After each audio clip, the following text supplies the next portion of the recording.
Bismillahirrahmanirrahim. Terima kasih. Nama saya Ramdhani, Bu Leni.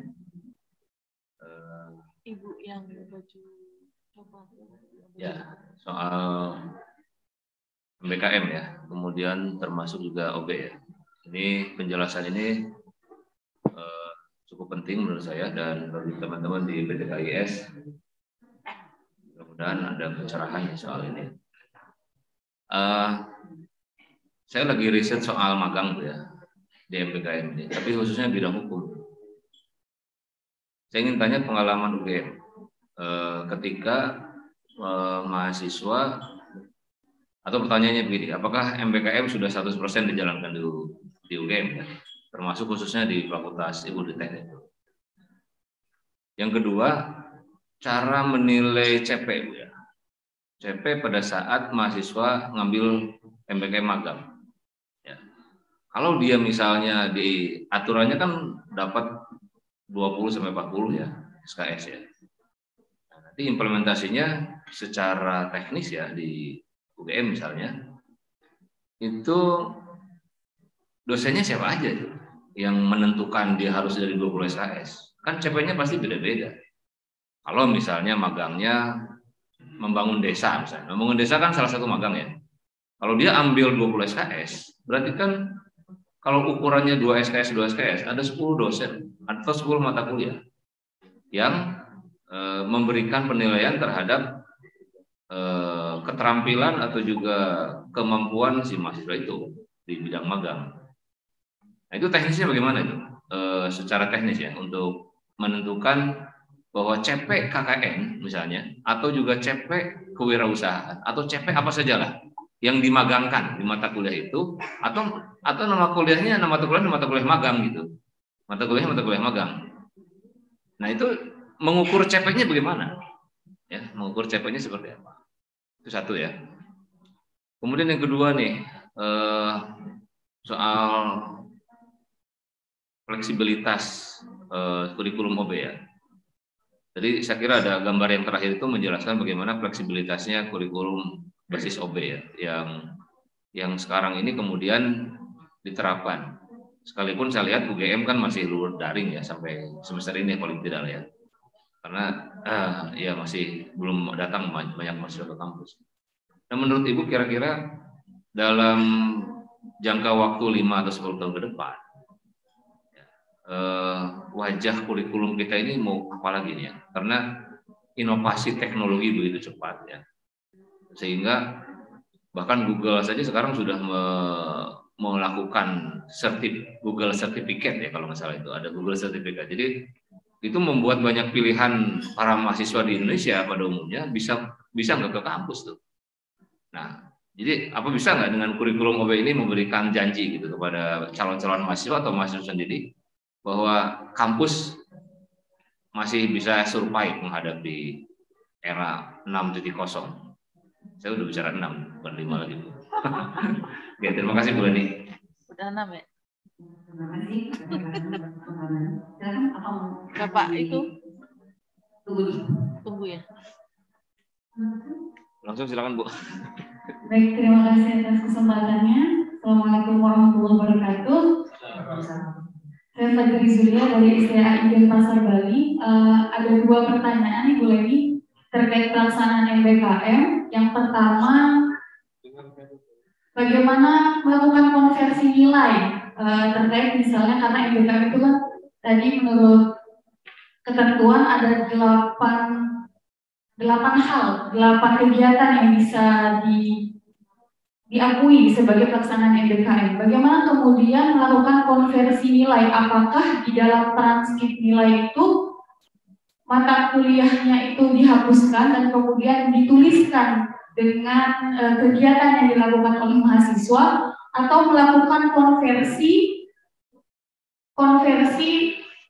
yang mungkin dalam beberapa kegiatan tidak nyambung atau tidak sesuai dengan mata kuliah yang ada di prodi. Kemudian yang selanjutnya adalah itu saja kalau begitu. Terkait konversi nilai. Terima kasih. Ya, terima kasih atas waktunya dan pribadi yang telah memberikan materi yang luar biasa. Dan ini langsung saja ke satu pertanyaan saja, mungkin nanti bisa disambung ke teman yang lain. Jadi saya dari Unis Nusantara, seperti tadi sampaikan bahwa memang mungkin yang kita alami itu kita dalam penentuan CPN, capaian pembelajaran yang sikap oleh sebagainya kebanyakan pastinya itu pasti ya, karena kita takut kalau nanti kita salah dalam menentukan capaian tersebut.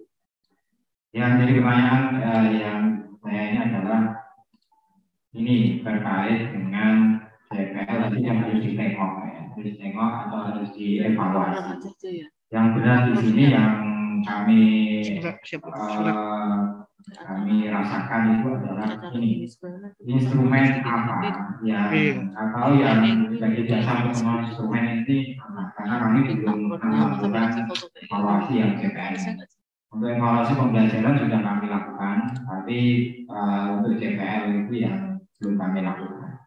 Dan kapan itu yang harus dilakukan? Jadi satu pertanyaan, ada dua unsur, instrumennya apa dan kapan harus menengok itu. Terima kasih. Assalamualaikum warahmatullahi wabarakatuh. Oh iya.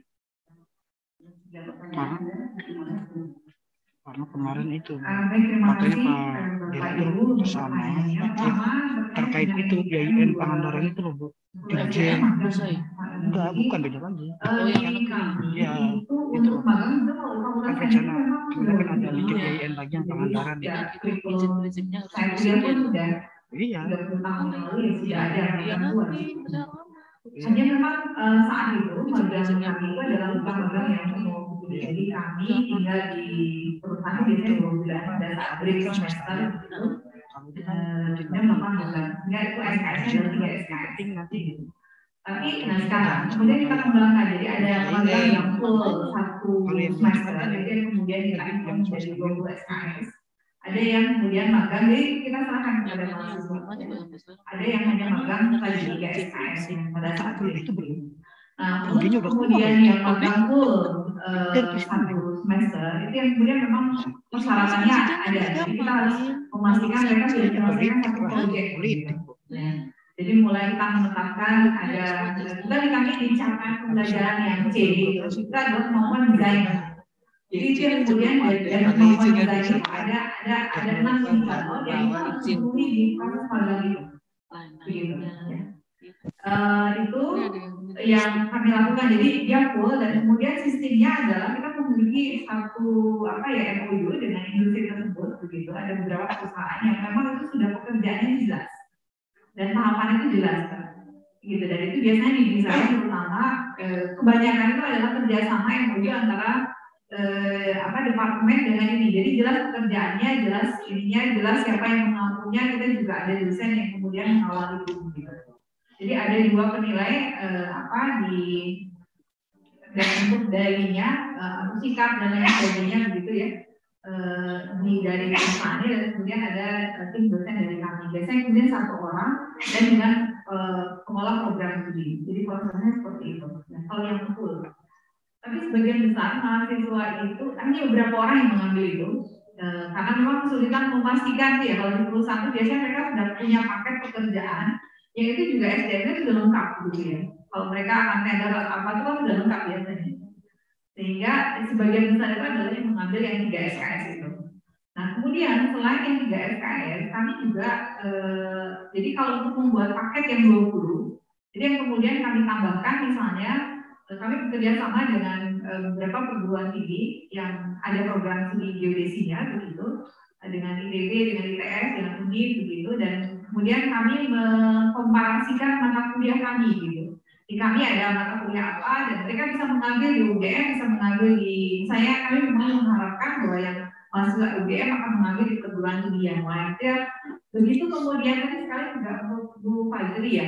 Jadi begitu kemudian mereka mengambil dari program studi yang sama di perguruan tinggi yang lain, itu yang kemudian nilainya langsung kita masukkan sesuai dengan mata kuliah yang ada di kita. Gitu. Ya.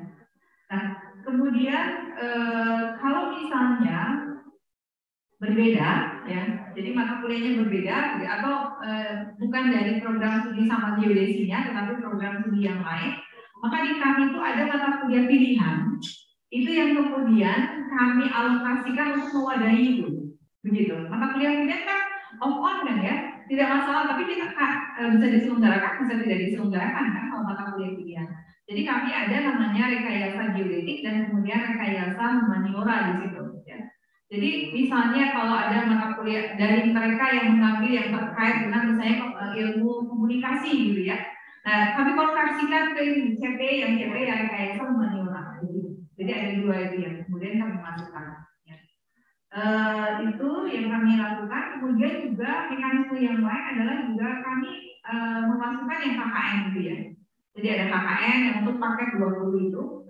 Kemudian juga selain KKN yang 3 SKS yang itu mereka 50 hari ya, 1,5 bulan mereka di lapangan. Kemudian kami di UGM kami ini sedang mengumpulkan hampir sekitar 6.700 mahasiswa KKN ke 28 provinsi gitu ya.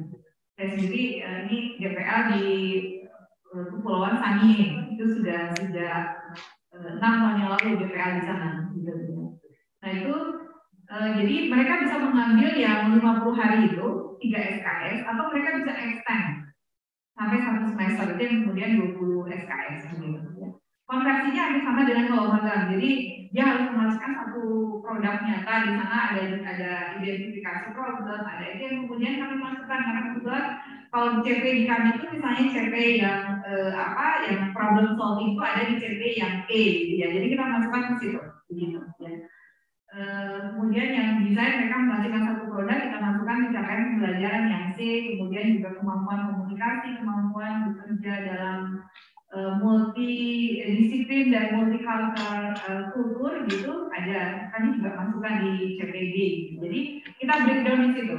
Jadi ada jam yang kemudian kita hitung kalau misalnya yang 3 SKS itu kami harus memenuhi sekitar 288 jam kerja itu aktivitas ya. Jadi kemudian dikalikan dengan 20 gitu. Tapi sebagian besar mahasiswa itu juga sambil itu mereka mekanismenya adalah kalau sebelumnya itu daring mereka bisa mereka mengambil mata kuliah daring ya sebelum karena kan daring jadi bisa nyanyi gitu ya. Jadi ada yang magang mereka tidak misalnya magang mereka sambil juga mengambil mata kuliah. Tapi kalau sekarang yang sudah luring ini kami juga sedang mendiskusikan jadi ada mata kuliah yang full kita laksanakan secara luring karena kelasnya kan paralel ya. Ada kelas yang kemudian itu kita laksanakan secara online untuk memfasilitasi mahasiswa yang sedang di luar. Jadi ada kelas yang luring, ada yang kelas yang daring itu. Begitu kira-kira bagaimana kami mengkonversi dan cara teknis mengimplementasikan MBKM. Tapi terus terang Bapak, kalau kami melihat capaian dari implementasi MBKM, UGM itu adalah termasuk yang meskipun kami mengkoordinir, memfasilitasi dan koordinator pelaksanaan MBKM itu di UGM gitu ya, tetapi capaian IKU-nya itu kami tidak tinggi begitu ya. Nah itu yang kemudian karena Pak Wen menyatakan bahwa kita harus memastikan bertanggung jawab begitu ya. Jadi karena kalau lihat banyak misalnya saya kebetulan juga diminta untuk memberikan menjadi misi mata kuliah kamu dan kemudian mereka masukkan sebagai MBKM ya. Di perguruan tinggi tersebut saya tanya kok bisa, kalau juga kami nggak bisa gitu ya. Jadi kami tetap dengan sistem, artinya kami bertanggungjawabkan sistem implementasi MBKM sehingga memang tidak terlalu tinggi capaiannya. Dan itu menurut kami happy. Artinya mahasiswa memang belajarnya mereka punya itu kan merdeka belajar ya. Jadi ada yang kita ya itu kan masalah top-up dana yang nanti masuk ya. Itu di luar kita tuh betul-betul mengimplementasikan merdeka belajar kampus merdeka. Kalau mahasiswa memang mau belajarnya di UGM, ya sudah di UGM, gitu kita tidak memaksakan. Kalau mereka keluar, tapi ya kami memang mengarahkan mereka keluar. Tapi kalau mereka memutuskan itu, mereka di internal itu berarti. Jadi banyak sekali mahasiswa sekarang yang sebenarnya bekerja, mereka mengikuti magang dan lain sebagainya, tapi mereka tidak menginginkan itu memasukkannya di paket 20 itu, ya. Karena memang ada konsekuensi dengan mata kuliah yang lain juga banyak. Jadi mereka sebetulnya saja, saya ingin tahu bekerja di industri, tapi saya tidak menginginkan penuh MBKM 20 SKS, begitu yang kami lakukan. Jadi ada istilah di kami itu adalah MBKM terarah, gitu. Jadi kan ada istilah. Jadi kita betul-betul mengarahkan untuk implementasi. Jadi banyak sekali permintaan dari mahasiswa yang kita cek. Jadi ada yang di prodi itu ada namanya tim MBKM yang mereview tadi. Ya ada punya mahasiswa yang mengajukan proposal semester depan kami akan melakukan ini. Mereka menulis proposal singkatnya begitu untuk memberikan gambaran terkait dengan pekerjaan apa yang dilakukan dan itu terkait kemudian dengan kemampuan apa gitu ya. Itu kemudian ada tim review MBKM-nya itu nanti menentukan dikonversi menjadi berapa SKS dan untuk mata kuliah yang mana. Rencana kami jadi tetap memasukkan ke mata kuliah yang struktur kurikulum begitu di transkripnya. Kemudian tadi yang beda itu yang kemudian kami fasilitasi di mata kuliah pilihan tadi yang rekayasa engineering dengan rekayasa humaniora begitu. Seperti itu mekanisme. Mungkin yang saya kira pertanyaan pertama dan kedua sudah sekalian ya saya jawab. Kemudian fleksibilitas ya Bapak ya. Nah fleksibilitas ini memang coba kami ini ya fasilitasi sekarang dengan mahasiswa tadi dengan mengimplementasikan yang education 4.0 itu ya Pak ya. Jadi kita memastikan bahwa tidak lagi kita sangat rigid begitu. Jadi mulai semester ini, fakultas teknik sudah dari semester lalu sebenarnya sesudah UTS kami wajib untuk luring dan atau hybrid begitu. Kemudian mulai semester ini kami full hybrid karena di situ juga ada komponen jadi 60% luring dan 40% daring begitu. Ya. Tentu saja daringnya dengan perencanaan. Ya. Nah ini yang kemudian ada beberapa juga mahasiswa yang mereka sudah memiliki kemampuan, jadi ada konversi mata kuliah. Mereka misalnya sekarang kan banyak perkuliahan online ya yang difasilitasi tentu saja oleh lembaga-lembaga yang kredibel begitu. Itu yang kemudian juga bisa kami konversikan ke mata kuliah yang ada di program studi begitu ya. Misalnya ada mata kuliah di kami itu adalah misalnya digital geographic information system gitu dan banyak sekarang mereka mata kuliah yang misalnya di beberapa perguruan tinggi luar itu mereka memfasilitasi dari untuk yang AI ya artificial intelligence misalnya dan banyak sekali mahasiswa yang concern ke situ gitu ya.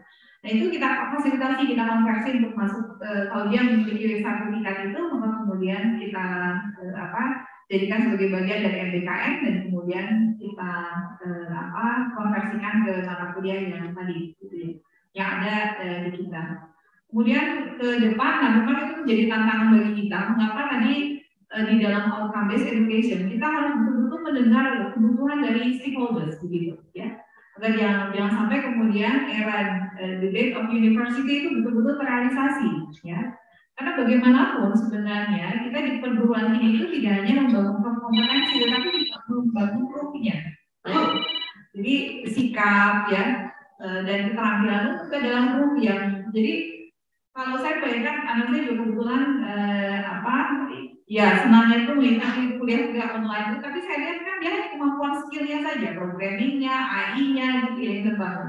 Tapi kemampuan yang soft skill ya, communication, critical dan lain sebagainya itu apalagi terkait sikap itu tidak terbangun di situ gitu. Nah, mengapa kemudian di dalam CP itu kita memastikan bahwa 4 komponen dari CP itu memang harus lengkap. Ya. Jadi kita harus menghasilkan satu lulusan yang tidak hanya kompeten di bidang skill, tapi juga kita memiliki isi, gitu ya.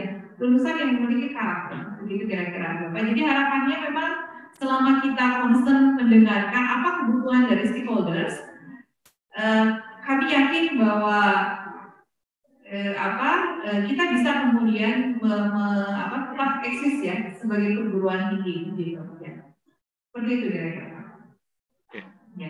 Tadi terkait fleksibilitas sebenarnya kami kemudian tadi kalau ada yang training di mana kami lihat konversi kita ada tim assessment-nya gitu sehingga fleksibilitas dari kurikulum itu juga lebih terlihat ya kalau di kami di kurikulum yang mulai 2021 ini.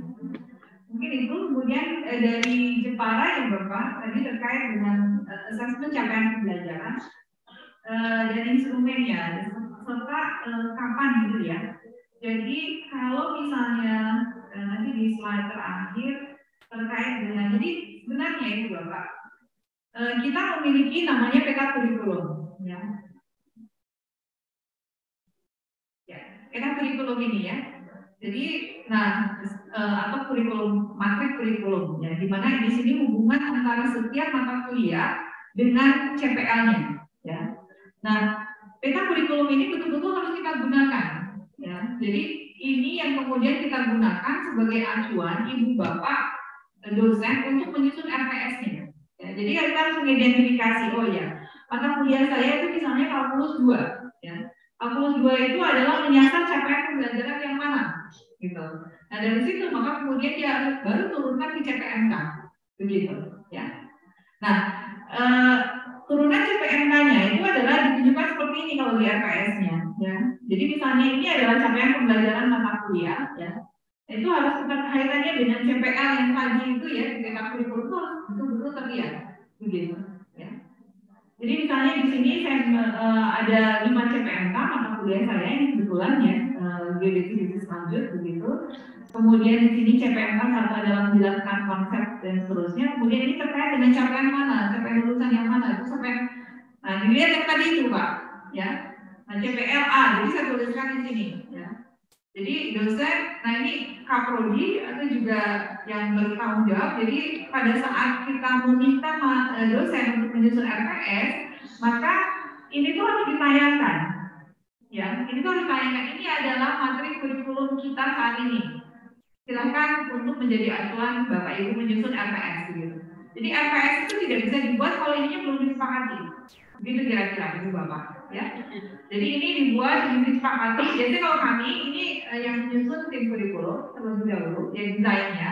Kemudian kita sampaikan kepada KBK atau lab kalau di kami ya, atau kelompok bidang keahlian begitu. Dan kita minta mereka untuk mengevaluasi ini sudah pas tidak gitu. Ya. Kemudian kita lakukan diskusi. Oh ini kalau mata kuliah itu mata kuliah saya ini biasanya gini-gini. Kemudian kita diskusi gitu ya di situ. Kalau dirasa misalnya argumen dari tim pengajar itu sudah sesuai, oke kita terima, kita ubah di sini, ya, yang desain awal. Tapi kalau misalnya kita melihat bahwa argumen yang dibuat-buat gitu ya, tidak sesuai, kita harus bagaimana gitu. Dan kemudian kita juga bisa melihat ternyata setelah dipilih itu dirubah berdasarkan masukan dari para tim pengajar, dan kita melihat ada satu ini ya, maka ada CP yang itu didukung oleh banyak mata kuliah, ada yang CP yang tidak didukung oleh banyak mata kuliah, itu yang kemudian kita harus tugaskan. Ya. Nanti dari sini berikutnya kemudian kita minta mulai menyusun RPS. Nah RPS-nya tadi ya itu kemudian diminta untuk menyusun RPS. Nah tadi saya menyampaikan RPS-nya juga jangan banyak-banyak, dan kemudian kita harus memastikan pada saat menyusun RPS itu betul-betul terukur pernyataannya, ya. Jangan mampu memahami tapi mampu menjelaskan konsep. Kalau menjelaskan konsep, oh ya nanti, nah terkait dengan ini ya Pak, metode assessment-nya begitu, ya. Jadi nanti kalau setiap mata kuliah dia mengassessnya, artinya metode assessment-nya itu sama dengan tugas, dengan UTS, UAS, ya presentasi, tetapi setiap metode itu kemudian mengakses CPMK yang mana tadi ya, kan kita punya 5 CPMK ini ya. Maka di sini 5 CPMK, setiap CPMK itu diakses dengan menggunakan metode apa, gitu, ya. Sehingga nanti hasil atau nilai mata kuliah itu adalah nilai gabungan bukan dari UTS, UAS dan seterusnya, tetapi nilai gabungan dari CPMK 1, CPMK 2, CPMK 3 dan seterusnya, begitu, ya. Mengapa kemudian tadi saya menyampaikan jangan terlalu banyak CPMK-nya, jangan terlalu banyak janji, begitu ya. Karena nanti kita kesulitan di sini, ya, begitu, ya. Nah kemudian karena setiap mata kuliah itu mengakses CPMK, ya, bukan mengakses mata kuliahnya, tapi mengakses CPMK-nya. Jadi nanti untuk CPMK 1 itu bisa digunakan untuk mengevaluasi pemenuhan CPLA, gitu Pak. Nanti CPLA-nya saya di sini ya. Nah CPLA-nya itu capaian pembelajaran A itu nanti akan diambil dari mata kuliah ini. Ini yang di sini ya, yang terkait. Ini ada beberapa mata kuliah. Kita ambil yang dia bobotnya besar begitu. Nah ini kemudian nanti digunakan untuk apakah CPLA itu sudah tercapai atau belum gitu ya. Kemudian tercapai atau tidaknya kita harus menetapkan targetnya ya. Target sebenarnya target mutu. Mahasiswa saya dinyatakan sudah memenuhi CPL kalau nilainya adalah berapa gitu ya, kira-kira seperti itu ya. Nanti kemudian kita bisa evaluasi apakah target itu sudah terpenuhi atau belum ya. Itu yang kemudian kalau belum kita tingkatkan sistem pembelajaran kita. Kalau sudah kita naikkan targetnya. Itu kira-kira Pak. Untuk kemudian kita memastikan terpenuhinya continuous quality improvement. Itu terkait dengan instrumen dan kemudian kapan kita lakukan? Kita lakukan sebenarnya evaluasi setiap tahun akademik, gitu.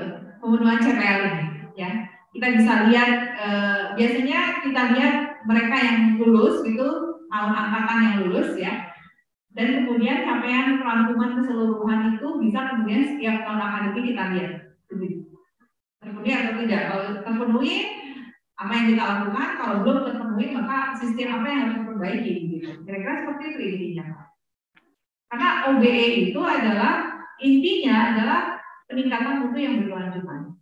Jadi kalau misalnya Ibu Bapak melihat di dokumen akreditasi sekarang ya, di yang akreditasi berbasis outcome itu kan ditanya actionnya apa, peningkatannya apa yang dihasilkan gitu ya. Untuk setiap kriteria 1, mulai kriteria 2 ya, kriteria 2 PP-nya itu apa? Berarti kan harus ditunjukkan ini ininya di situ. Dan ini nanti bisa kita gunakan untuk yang kriteria 6 ya, kriteria 6 yang pendidikan, kemudian kriteria outcome ya, kriteria 9 untuk pendidikan. Jadi kita tunjukkan menurut salah satu IKU kalau tempat kami, IKT ya. IKT itu adalah CPA-nya sudah dievaluasi begitu. Itu untuk yang kriteria 9 pendidikan.